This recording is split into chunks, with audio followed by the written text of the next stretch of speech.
kweli kwamba watu wanasafiri umbali mrefu kwa lisali moja.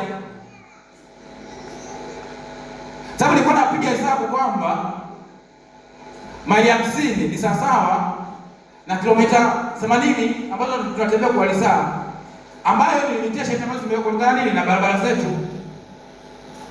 Lakini kwenye ndege si hatari. Lisali moja, yaani umbali mrefu sana. Akasimamia hilo na leo tunayaona.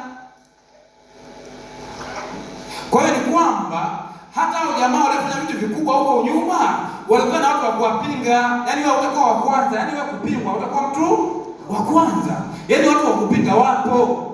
Ufanye zuri wanakupinga, ufanye baya wanafanyaje? Kwa ni wewe kufanya ambacho dhamira yako unasema inafanyaje? Inakwambia kufanya. Cha msingi ni jema, linampendeza, linamletea sifa Mungu, fanya na Mungu